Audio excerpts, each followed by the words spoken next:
옆 사람과 같이 인사하겠습니다. 하나님 나라를 위해서 살아갑시다.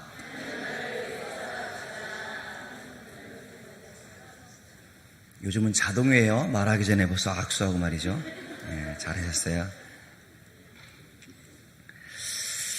교회에 대한 생각을 다 가지고 있을 겁니다. 교회는 좋은 곳이고 위로받는 곳이고 교회에 오면은 그냥 어쨌든 마음 평안한 곳이라고 우리가 다 생각을 하죠.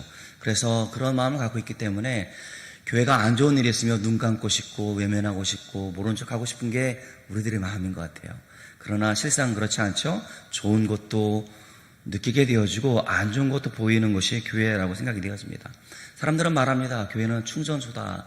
와서 충전을 가득 채워가는 곳이라고 이야기를 하고 있고, 사람들을 즐겁게 하고 행복하게 하는 영화관이다라고 말하는 사람들도 있고, 또 상처를 싸매고 또 치료해주는 병원이라고 말하는 사람들도 있고, 좋은 시설, 좋은 환경, 우리에게 필요한 모든 것을 주는 백화점과 같다라고 그렇게 이야기를 합니다.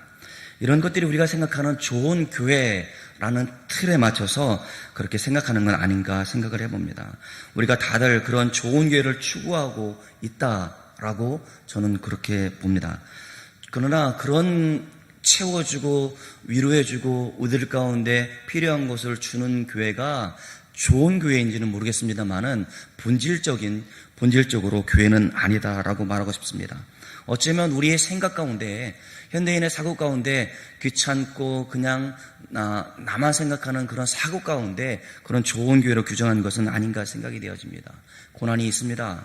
희생해야 합니다. 또 우리가 아낌없이 수고를 해야 하는 것이 교회임에도 불구하고 그저 대접받고 싶고 서비스 받고 싶은 곳을 교회라고 여기는 것은 현대인의 사고 때문에 그런 것은 아닌가 생각해 봅니다. 또 중요하게 또 생각해 볼 수 있는 것은 이제껏 교회를 다니면서 받았던 상처들, 또 분쟁과 싸움 때문에 그저 분쟁 없고 싸움 없고 편안한 곳, 그냥 내가 은혜 받고 그런 곳이 좋은 교회라고 생각하는 경향도 있는 것 같습니다. 그러나 교회는 교회 사적으로 봤을 때도 늘 항상 분쟁이 있어왔고 싸움이 있어왔습니다. 어쩌면 위로보다는 평안보다는 다툼과 분쟁이 있었다라고 보여집니다. 그래서 교회에 우리들의 사고 가운데는 깊이 관여하고 싶지 않은 마음들이 있고 또 좋은 것만 누리려고 하는 마음들이 우리 가운데 있는 것 같아요. 오늘 성경 본문에 보면 어떤 분들은 알곡과 가라지라고 그러는데, 알곡이라는 말은 이 본문에 등장하지 않고 누가복음에 나오는 심판 때에 나오는 알곡을 알고 있기 때문에 저는 곡식과 가라지라는 그런 말로 이 비유를 여러분들한테 말씀을 드리고 싶어요. 가라지도 열매를 맺습니다. 가라지가 열매를 맺는 것은 어떤 것이냐면 튼튼하지 않는, 실하지 않는 쭉정이를 말할 수 있을 것이고, 곡식이 열매를 맺는 것은 알곡, 알이 꽉 찬 열매를 알곡이라고 할 수 있겠습니다. 그런 의미로 풀어봤으면 좋겠어요. 여러분, 교회 안에는 아까도 얘기했습니다만은 분쟁과 싸움이 있습니다. 교회 안에도 불의가 있단 말입니다. 주님의 몸된 교회임에도 불구하고 부정한 일들이 벌어지고 있고 이 다툼과 분쟁이 있는 것이 사실이란 말입니다. 한 사람의 탐욕과 시기로 인해서 교회가 어지러움을 당할 수 있을 것이고 오만과 불순이 행해지는 곳일 수도 있다라는 말입니다. 그런데 그러한 일들 가운데 교회에 처음 나온 사람들이 마음에 다칠까봐 우리 침묵해야 돼, 말하지 말아야 돼 라고 말하는 사람들이 있다란 말입니다. 그냥 알아서 하나님께서 심판하실 것이니까 그냥 방치하자라고 말하는 사람들이 있다라는 말입니다. 그럴수록 교회는 세상 가운데 많은 사람들 가운데 손가락질을 받는 지경에 이를 수밖에 없다는 사실을 말씀드리고 싶습니다. 교육자들이 우리가 영적인 권위를 가지고 있고 하나님의 말씀을 대언하는 종으로서의 사명을 가지고 있기 때문에 성도들로 하여금 존경을 받습니다. 그러나 세상 일반 사람들이 가지고 있는 그런 가치 기준에도 못 미치게 거짓과 부정과 악을 일삼는 것이 지금의 한국교회에 드러난 문제들의 원인이라 저는 생각이 되어집니다. 목사 말을 못 믿습니까? 라고 얼버무리면서 20년 동안 재정을 공개하지 않았던 목사님의 말로를 최근에 알게 되어졌습니다. 또 그렇게 목사님은 완벽할 줄 알았는데 이런 행정적인 처리가 미숙해져서 그만 교회에 큰 어려움을 끼치는 경우도 돌아보았습니다. 또한 교회의 재산이 자신의 것이냐, 교회 재산을 가지고 개인적으로 땅을 산다든지 그런 일로 인해서 어려움을 겪고 있어서 재정을 공개하라 이렇게 법적인 소송을 겪는 문제들을 봤을 때 모든 것들이 교육자의 잘못이라 그렇게 생각이 되어집니다.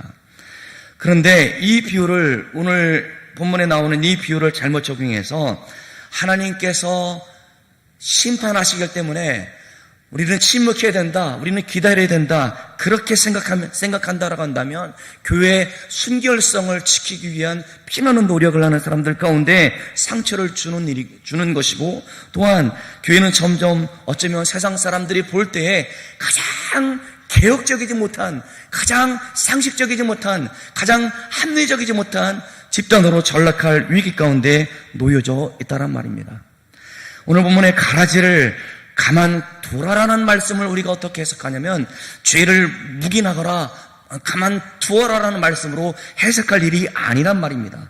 세상에서는 차별과 착취가 행해져도 교회에서는 그것을 용납한다든지 그것을 허용하면 안 된단 말입니다. 그래서 이 비유를 잘못 이해하면 안 된다라고 저는 여러분들 가운데 말씀을 드리고 있습니다. 두 번째, 이 곡식과 가라지에 대한 잘못된 정의를 한번 생각해 보고자 합니다. 우리들이 생각하는 이 곡식과 가라지를 구별하는 기준이 도대체 무엇입니까? 여러분들 잘 들었죠?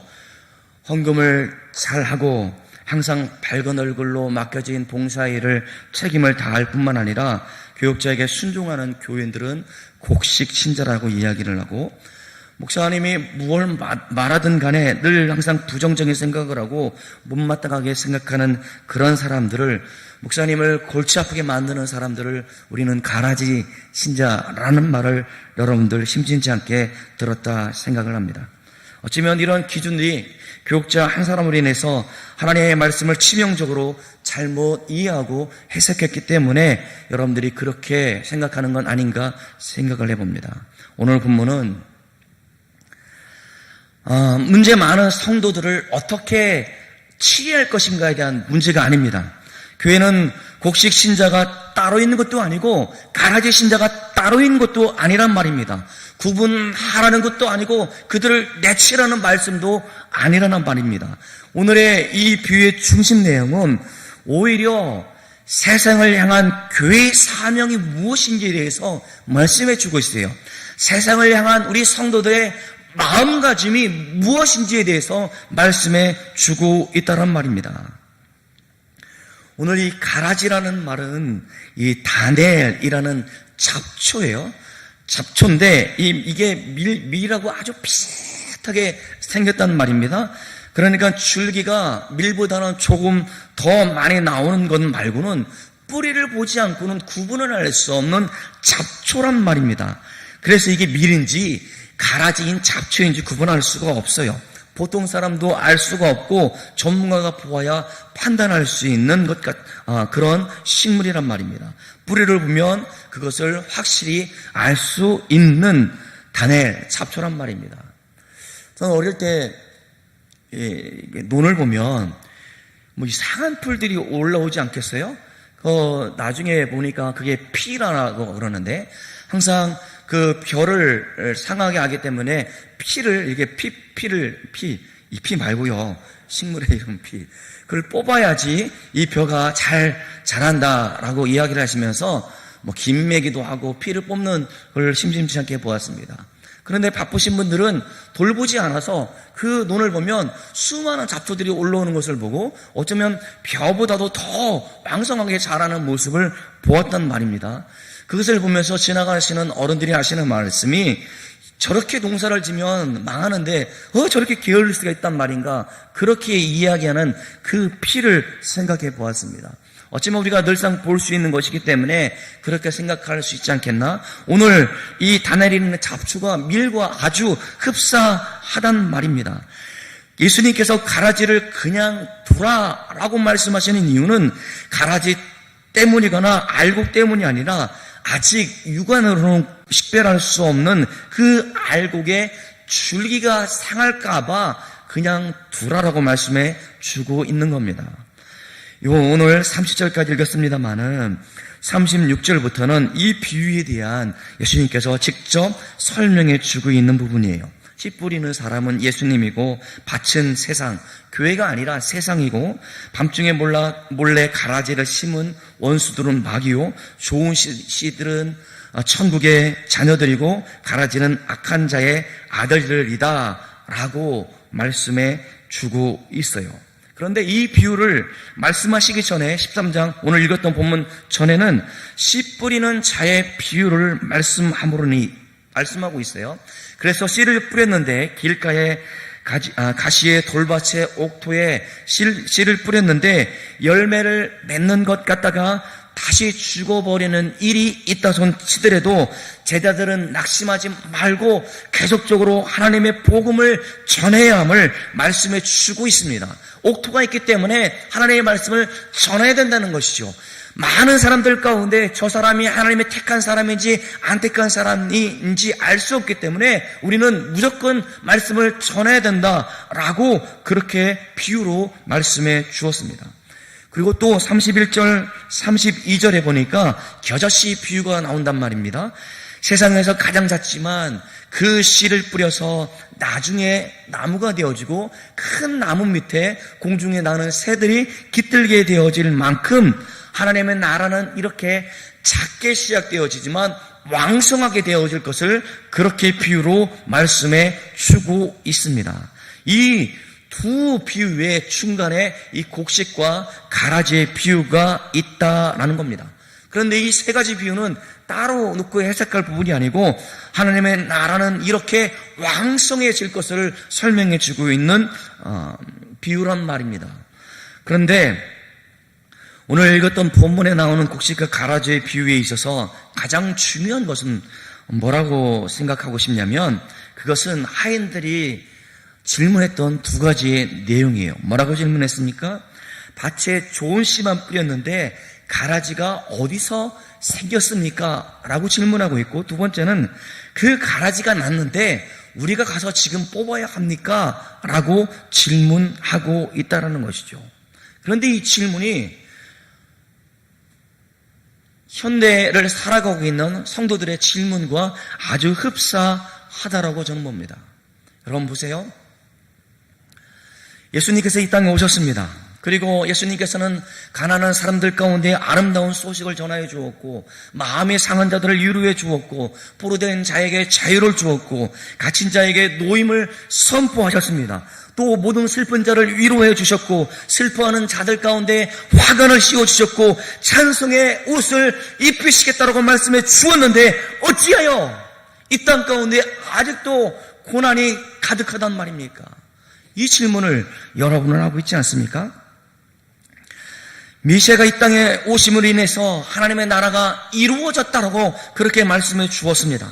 그래서 의와 공의와 사랑이 이루어진다라고 말씀해 주었습니다. 하나님의 나라가 이루어졌다라고 말씀해 주었는데 아직까지도 왜 죄악이 이 땅 가운데 관영하다라는 말입니까? 우리의 질문입니다. 내가 예수님을 만난 이후에 주님이 나의 생명의 주인 되어 주시고 나의 모든 삶을 다스려 주시고 인도해 주시고 보호해 주시는데 주님께서 나의 삶의 모든 것을 책임져 주시는 그 전능자가 내 하나님이 되어 주셨는데 내 삶 가운데 기쁨이 되어지고 감사가 있고 감격이 있고 언제나 내 삶 가운데 평안함과 안락과 유익이 있음에도 불구하고 그렇게 생각하고 믿었음에도 불구하고 전능하신 하나님을 믿는 내 인생이 왜 이렇게 힘들고 어렵단 말입니까? 이런 질문을 하게 되어져요. 또 하나님께서 내 기도를 들어주시겠다라고 말하고 나의 모든 것을 주관하시겠다라고 말씀하시는데 왜 나는 지금 이렇게 병은 끊이지 않고 문제들은 사라지지 않습니까? 라는 질문과 제자들의 질문이 흡사하다라는 말입니다. 오늘 주님께서 말씀하시기를 악한 자들이 가라지를 심었다라고 제자들의 질문에 답을 하고 있단 말입니다. 이 말씀은 아직도 악의 세력이 이 땅 가운데 남아있다는 것을 말씀해 주고 있어요. 하나님께서 이 땅 가운데 임하셨지만 하나님께서 다스리는 하나님의 나라가 이 땅 가운데 도래하였지만 여전히 아직까지도 악의 세력의 영향 때문에 흥하기도 하고 어려움을 갖기도 하고 아직도 그런 일들이 벌어지고 있다라고 주님께서 말씀하시고 있는 겁니다. 그러니까 여러분의 잘못 때문에 이 땅 가운데 죄악이 관영한 것이 아니란 말입니다. 세상이 아직 그러한 세상이라는 사실을 우리 가운데 말씀해 주고 있어요. 여러분들의 기도가 부족하기 때문에, 여러분들의 헌신이 부족하기 때문에 내가 지금 이렇게 어려움을 당하는 것이 아니란 말입니다. 여러분의 사업이 잘 안 되는 것이 아니란 말입니다. 여러분의 삶이 평안하지 못한 것이 아니란 말입니다. 악한 자들 때문에 그렇다라고 주님께서 말씀해 주고 있어요. 아직도 치열한 싸움과 악을 대적하는 일들이 남아있다라고 말씀해 주고 있어요. 그래서 우리로 하여금 세상을 향하여 싸워라, 세상의 악에 대하여 철저히 넘어질 때라도 다시 일어나 싸우라라고 주님께서 우리에게 그렇게 촉구하고 있다는 말입니다.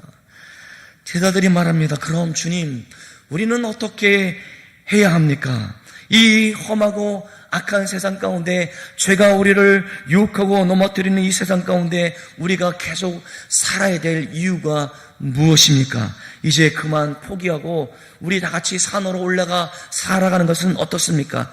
잘 믿는 사람들끼리 공동체를 만들고 우리가 똘똘 뭉쳐 살아가면서 주님 오실 때까지 거기서 머물러 살아가는 것은 어떻습니까? 라는 질문처럼, 그럼 우리는 어떻게 해야 합니까? 라고 질문하고 있다란 말입니다. 우리 집 안에는 아직도 믿지 않는 가족들이 있습니다. 믿지 않는 자녀들의 종국이 최후가 어떻다라는 사실을 우리는 너무나 잘 알고 있기 때문에 믿지 않는 자녀들, 남편들, 아내들, 친지들을 위해서 여러분들은 끊임없이 기도하고 있을 겁니다. 하나님의 친부와 형벌을 면할 길이 오직 예수 그리스도라는 사실을 우리는 너무나 잘 알고 있어서 우리는 날마다 그렇게 기도하는 사람들입니다. 우리가 직장에서 일하는 곳에는 믿는 사람들이 있는 곳이 아니라 믿지 않은 사람들이 어쩌면 더 많은 회사란 말입니다. 우리 주변에는 동성애자들이 있습니다. 그들을 우리는 돌이키게 하기 위해서 그들을 사랑해야지만 그들의 잘못에 대해서는 잘못되었다라고 말할 수 있어야 된다는 것이죠. 그러나 우리는 이러한 사람들이 있다 손 치더라도 이들과 관계를 끊고 믿는 사람들끼리 모여서 잘 살아볼 수 있을까? 그런 생각에 머물러 있는 것이 아니라 그러한 세상에 있는 사람들과 더불어 살고 함께 살고 그들이 말하는 가치관의 성경적인 가치관이 아님에 그것이 아니다라고 치열하게 우리는 투쟁해야 되고 치열하게 하나님의 뜻을 나타내며 살아가는 사람들이 바로 예수 믿는 사람들이란 말입니다. 그런데 주님께서 뭐라고 말씀해 주고 있습니까? 알곡이 다칠 수 있으니까 참고 기다리라 라고 말씀해 주고 있어요. 이 비유는 바로 무엇이냐면 하나님의 나라가 이미 임하였으나 아직 임하지 않았다라는 말씀을 해주고 있어요. 이미 이 땅 가운데 하나님에게 도래하였지만 주님께서 이 땅 가운데 다시 오실 때까지 하나님의 나라가 완성되지 않음을 우리 가운데 말씀해 주고 있으면서 그 하나님의 나라가 임할 때까지 참고 기다리라, 믿음의 도를 다하라 라고 우리들 가운데 주시는 말씀이란 말입니다. 그러니까 알곡이 다치지 않고 가라지를 내버려 두라는 이 말씀의 요지는 교회 안에 있는 죄를, 잘못들을 비판받을 일들에 대해서 용납하라는 말씀이 아니고 불의에 대해서 눈감으라는 말씀도 아니란 말입니다. 여전히 남아있는 악의 세력과 불의함에도 불구하고 우리는 낙심하지 말라라고 우리들 가운데 말씀해 주고 있습니다. 그런 알곡들이 세상에 여전히 그들이 가라지인지 알곡인지 구별할 수 없지만 그 곡식들이 있기 때문에 이 세상에서 하나님의 다스림과 하나님의 통치하심이 완벽하게 이루어질 그날까지 참고 기다리라 라고 우리들 가운데 말씀해 주고 있는 겁니다. 우리가 하나님의 나라를 위해서 살아가는 성도들이에요. 여러분이 서 있는 그곳이 하나님의 나라가 되기 위해서 하나님의 뜻 가운데 순종하며 하나님의 복음의, 하나님의 나라의 가치를 실현하는 삶의 과제가 우리들 가운데 주어져 있습니다. 그러게 여러분의 삶의 자리에서 하나님의 나라를 밝히 드러내야 된다는 것이죠. 그런데 우리의 삶이 팍팍하고 힘들고 어렵고 저 죄인처럼 보이는 그 사람이 잘 되어지는 것들 때문에 우리 마음 가운데 낙심할 일이 아니라 하나님의 잃어버린 바 된 저 영혼들을 위해서 지금도 인내하며 선한 일을 통해서 하나님의 영광을 나타내라, 우리들 가운데 촉구하고 있는 말씀이란 말입니다. 이 비유의 핵심은 소망이 없어 보이고 내가 가진 것이 아무것도 없어 보이는 그러한 지경에 이른다 할지라도, 또 악이 우리를 삼킬 것 같은 그러한 답답한 가운데 있는다 할지라도 절대로 포기하지 말고 하나님의 나라를 위해서 꾸준히 그리고 끊임없이 살아가라 요청하고 있는 말씀입니다. 바라기는 사랑하는 성도 여러분, 하나님의 나라를 위해서 여러분이 서 있는 그 자리에서 혼신의 삶을 살아낼 수 있기를 간절히 축원합니다.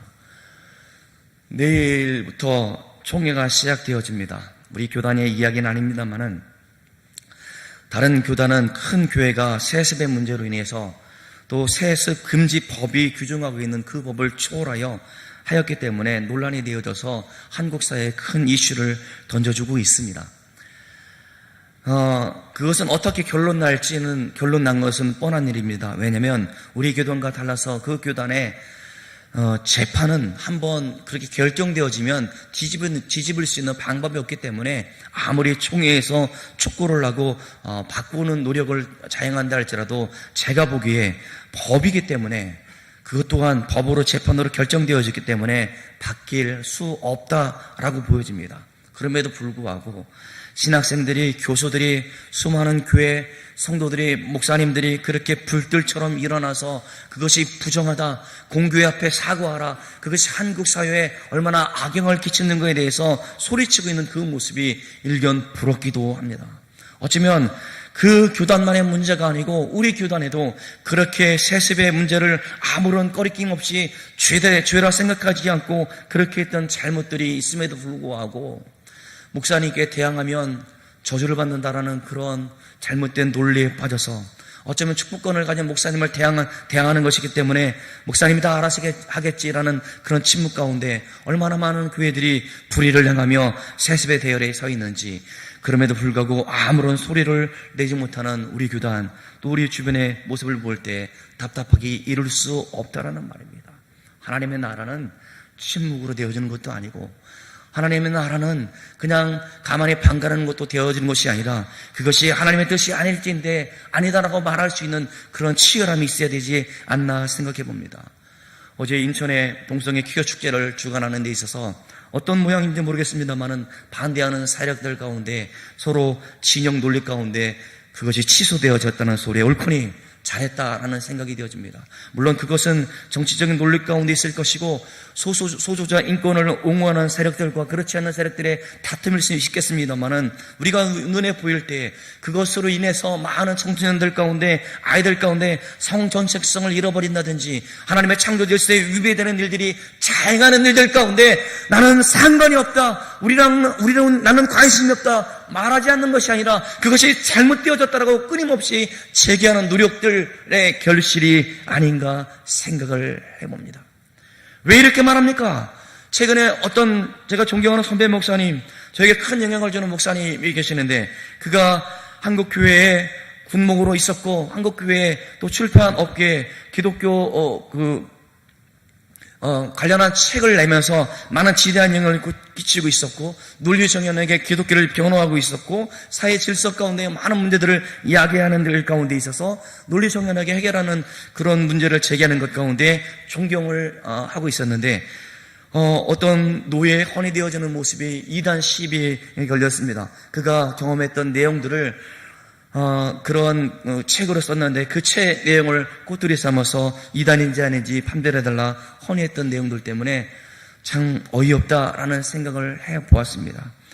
왜 그러냐면 여러분들이 이단이기 때문에 그렇습니다. 아니, 한국의 대부분의 목사님들이 이단이기 때문에 그렇습니다. 하나님의 것이 아님에도 불구하고 사람이 교회의 주인인처럼 여겨졌고 그렇게 순종했던 여러분들이 이단이고, 하나님의 것을 내 것인 양 그렇게 마음대로 썼던 그가 이단이고, 이 땅 가운데 전쟁에 도래할 것이기 때문에 우리가 더욱더 기도해야 된다. 몇 월 며칠에 전쟁이 임한다라는 그 아주 이단과 같은 그 여자를 초빙해서 교회에서 설교를 하게 하였고, 그 설교 가운데 아멘했던 그 사람들이 이단이지 않겠나 생각을 해봅니다. 하나님의 교회는 사람의 것이 아니라 하나님의 교회는 하나님의 것이기 때문에 하나님의 것으로 영광 돌려야 되는데, 우리가 많은 사람들 가운데 우리가 그렇지 못했던 우리들의 모습이 이단적인 요소가 있는 건 아닌가 다시 한번 생각해 보게 되어진다는 것이죠. 왜 그렇습니까? 하나님의 나라가 이 땅 가운데 치열하게 우리의 삶 가운데 이루어지기를 원하시는데 방관하거나 침묵하거나 그렇게 하라고 말씀하지 않으셨어요.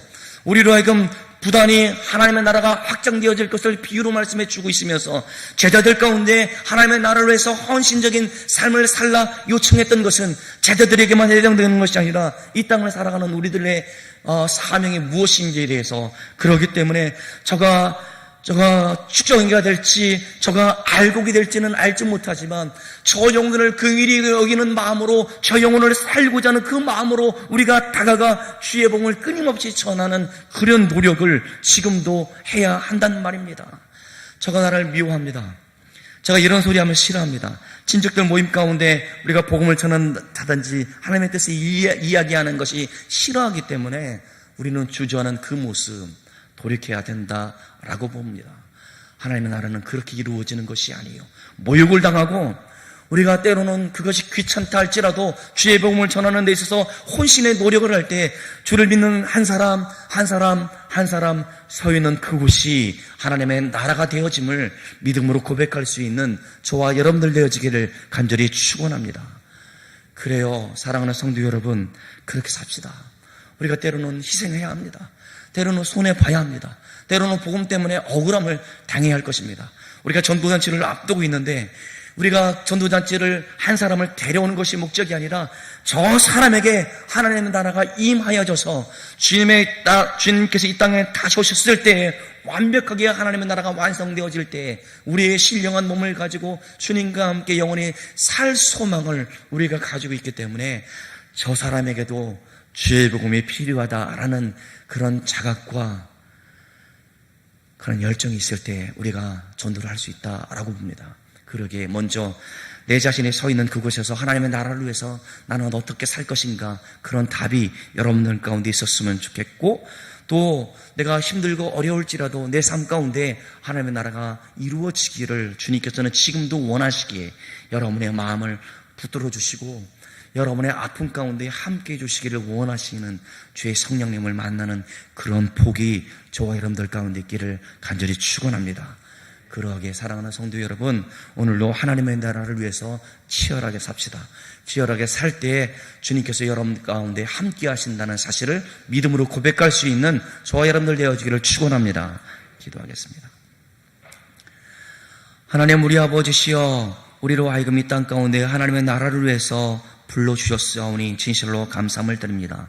우리는 자격도 되지 않고 그저 좋은 게 좋은 것처럼 그렇게 소극적으로 살아왔던 우리들이라면 하나님 복음을 위해 선진적으로 살아갈 수 있도록 주님 받아주시옵시고 주님의 영광 가운데 쓰임받는 종들이 되어줄 수 있도록 주님 함께하여 주옵소서. 주여, 우리가 곡식인지 축적인지 알지 못해서 저 죽어가는 저 영혼들을 향하여 주의 복음을 증거하는 사람으로 부름받았습니다. 내가 주님을 믿어서 주님과 함께 사는 것이 이 땅 가운데 가장 큰 복이요 행복임을 깨닫게 도와주셨사오니 나로 하여금 믿지 않는 저 영혼들을 향한 하나님의 마음을 품기를 원하며 하나님을 위해서 수고하며 헌신하며 희생할 수 있는 저희들이 되어줄 수 있도록 주여 도와주옵소서. 그래야 우리가 전도를 앞두고 있습니다. 우리가 매번 전도해야 되지만 하나님 이 기간을 통해서 마음을 함께 나누기를 원하고 성령의 은혜로 말미암아 함께 기도하며 영혼을 사랑하는 마음이 새로워져 있도록 주여 붙들어 주옵소서. 그래 하나님, 나를 통해서 주의 복음이 이 땅 가운데 하나님의 나라가 점점 더 확정되어지는 놀라운 비전과 꿈을 품을 수 있도록 주여 붙들어 주옵소서. 감사드리옵고 사랑이 많으신 예수님의 이름으로 기도드리옵나이다. 아멘.